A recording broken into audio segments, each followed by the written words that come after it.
এই যে ভগবান, এখন তিনি যখন অবতারত্ব নেন, এই অবতারত্ব নেওয়াটা একটুখানি খুব পিকিউলিয়ার বিষয়।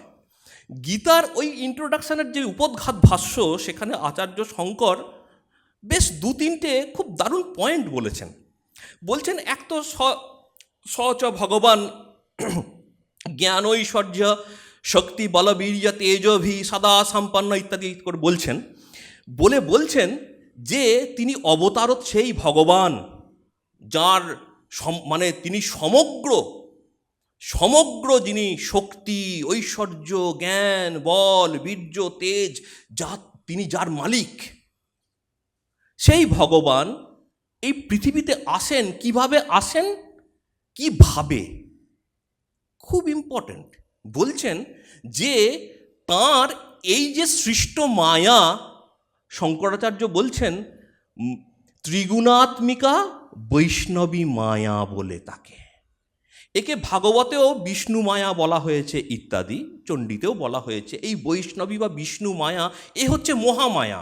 এর দ্বারা তিনি জগৎ তৈরি করেন। ভগবানের দুটো শক্তি, এর দ্বারা তিনি জগৎ তৈরি করেন। জগৎ তৈরি করে আমাদেরকে এই জগতের মধ্যে ঢুকিয়ে তিনি ভুলিয়ে রেখে দেন। এখন এই যে নিয়মটা তৈরি হলো এই জগতের, এর তো একটা ছন্দ আছে নিজস্ব। এই ছন্দেই কিন্তু ও চলবে। আমি যদি মায়ের বাড়িতে আসি, তাহলে মায়ের বাড়ির নিয়ম অনুযায়ী আমাকে চলতে হবে। আমি যদি বলি আমি অমুক আশ্রমে থাকি, সেখানে অমুক এতটার সময় খাওয়া হয়, দেখা গেল মায়ের বাড়িতে 12টায় খাওয়া হয়, সেখানে 11:30টায় খাওয়া হয়, আমাকে দেবে না 11:30টায় খাওয়ার? আমাকে এই নিয়ম অনুযায়ী চলতে হবে। এখানকার যা নিয়ম, ঠিক সেই রকম এই যে জগৎ তৈরি হয়েছে, এই যে বিষ্ণু মায়া, এই জগতের একটা নিজস্ব ছন্দ আছে। এইখানে ঈশ্বর, যে কোনো মানুষের জন্ম হয় পিতামাতার সংসর্গে শনি শুক্রের মাধ্যম দিয়ে, কিন্তু ভগবানের ওই রকম জন্ম হয় না। বললেন তাহলে হয় না, সেটা কিভাবে সম্ভব? এই জগতের নিয়মকে ভায়োলেট করছে, কিভাবে সম্ভব? আমরা তো কেউ পারি না ভায়োলেট করতে, কিভাবে সম্ভব? বললেন যে শঙ্করাচার্য ওইখানে বলছেন যে স্বমায়া, তার আর একটা ক্ষমতা আছে, যেটা কথামৃতে আপনারা পাবেন, বলা হয়েছে যোগমায়া বলে। তার ঠাকুর বলছেন যোগমায়া একটি আছে, যে অবতার লীলায় ভেলকি দেখিয়ে দেয়। যেভাবে আমাদের জন্ম হওয়ার কথা, তার জন্ম সেভাবে হচ্ছে না। তিনি ওই ঠাকুরের ঘটনা জানেন, অন্যান্য অবতারের ঘটনা জানেন। রামচন্দ্রের সময় পায়েস খেয়ে তার মায়ের সন্তান সম্ভব হচ্ছেন তিনি, মা কৌশল্যা ইত্যাদি। ঠাকুরের যেমন ওই যুগী শিব মন্দির থেকে জ্যোতি বেরিয়ে আসছে ইত্যাদি। আমাদের মতন জন্ম তার নয়, প্রথমেই তিনি একদম, কেননা তিনি স্বয়ং ঈশ্বর।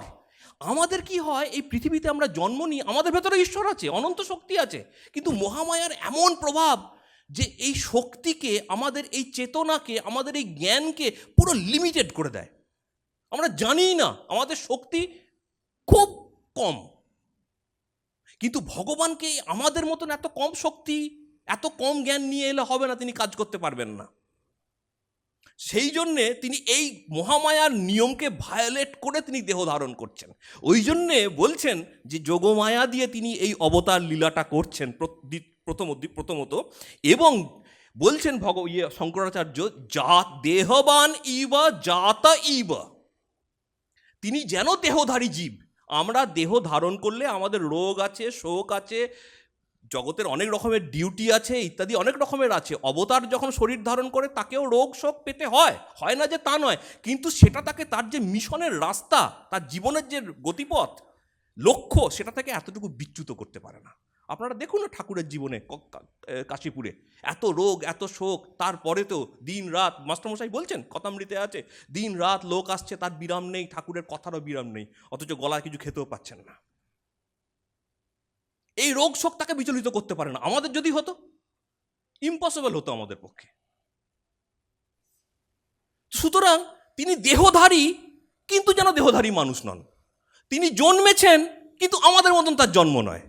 ওই জন্য গীতায় ভগবান বললেন যে জন্ম কর্ম চামে দিব্যম ইত্যাদি বলে, যে আমার জন্ম এবং কর্ম খুব দিব্য, অলৌকিক, লৌকিক নয়।